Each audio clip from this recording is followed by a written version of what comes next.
History, in large part, has been defined by the struggle of opposing groups and interests, often through violence. Part of the internal justification of this violence has been the immoral character of the outgroup and the moral virtue of the in-group. During the 20th century, this mode of being reached its apocalyptic apex in the Marxist and fascist movements of that age. The Marxists defined themselves along class lines as the vanguard of the workers against the oppressive, cruel, and corrupt capitalists. Fascists, on the other hand, often defined themselves along an axis of race, with their preferred group on the top of a Darwinian hierarchy valiantly fighting off a wretched outgroup of subversives. There is a real danger present in these apocalyptic visions of society. In both, a justification can be found for righteous bloodletting in order to cleanse the society of its impure elements. The Marxist seeks to establish a workers' utopia, and the fascist a safe and secure homeland for their people. Superficially, noble pursuits, but their edifice is supported by a bloody foundation. At the heart of each is the implicit whisper that the world would be so much more beautiful, free, and just were the enemy to disappear. I want to take this opportunity to show the consequences of this thinking, the mass suffering it causes, and discuss how we might avoid such circumstances. My hope is that the knowledge of this rationalization of violence will make those exposed to it less inclined to weaponize themselves through it, as far too many have already died, and I make this as part of my desire to honor their memory and learn from their pain. Stalin, Mao, and Pol Pot will serve as today's example of the consequences of apocalyptic morality from the Marxist camp. Not every crime or atrocity will be covered. Instead, I have chosen to focus on those which illustrate how the deeming of a class of people as evil, corrupt, or counter-revolutionary can lead to justifying and executing campaigns of mass suffering and death. During his reign, Joseph Stalin announced the, quote, liquidation of the kulaks as a class on the 27th of December, 1929. Kulaks in the USSR were land-owning peasants similar to yeoman farmers who owned about 8 acres of land and lent credit to their landless peasant neighbors. Stalin viewed the landowning peasants as obstacles to his vision of collectivized land reform and fundamentally not aligned with his vision of a proletariat economy. All kulaks were assigned to one of 3 categories. 1.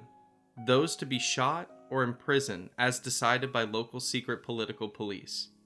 2. Those to be sent to Siberia, the North, the Urals, or Kazakhstan after confiscation of their property. Or 3. Those to be evicted from their houses and used in labor colonies within their own districts. This particular campaign of classicide led to the deaths of approximately 500,000 peasants. In communist China, Mao oversaw multiple atrocities, including the Cultural Revolution. Its stated goal was to preserve Chinese socialism by purging remnants of capitalist and traditional elements from Chinese society. Driven by his fears of capitalist resurgence and a desire to reassert his authority, Mao mobilized the youth as Red Guards to purge perceived old elements from Chinese society. This campaign led to widespread attacks on intellectuals, officials, and traditional culture, resulting in violence, chaos, and the destruction of historical artifacts. Schools were closed, and millions of urban youth were sent to rural areas. The political movement caused immense social and political upheaval, with estimates of deaths between 500,000 and 2 million. Lastly, we get to Pol Pot. Between 1975 and 1979, his Khmer Rouge regime slaughtered around 2 million people, roughly a quarter of the Cambodian population. The Khmer Rouge forcibly evacuated all cities and towns, marching millions into the countryside. The regime abolished money, private property, religion, and basic freedoms.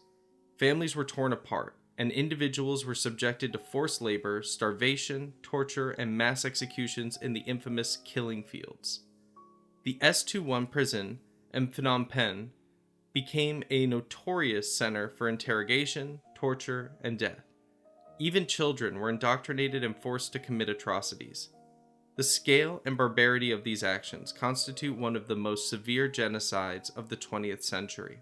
Each of these regimes claimed the moral authority to commit atrocities because the threat the capitalist enemy posed was so grave and evil it justified any and all means to see their, quote, liquidation. Part of the danger of Marxism is the apocalyptic portrayal it has of social development, where two classes exist in conflict until a revolutionary baptism frees the working class from bondage and ushers in a communist age. When there is an understanding that one group's liquidation produces the other's liberation, disastrous bloodletting always occurs. Fascism, unlike Marxism, doesn't form in-group out-group distinctions based on class. Rather, it often forms them around race. We see this in Nazi Germany and Hutu Rwanda. For the Nazis, it was the Jewish rat versus the German Volk, and for the Hutus, it was the cockroach Tutsis versus the vigilant Hutu. In the first example, we see through the casualties of the Second World War, the mass extermination of European peasants, the Shoah, and broader genocide committed by the Nazis against groups such as black people in Germany, civilians non-Jewish accused of disobedience, resistance, or partisan activity, gay men, bisexual men, and other men accused of homosexuality in Germany, Jehovah's Witnesses, people with disabilities, Poles, political opponents and dissenters in Germany, Roma and other people derogatorily labeled as gypsies, social outsiders in Germany derogatorily labeled as asocials or professional criminals, and Soviet prisoners of war. There is no doubt the Nazi ideology was fixated on the, quote, Jewish question, and saw the world through the lens of Jewry versus the German Volk.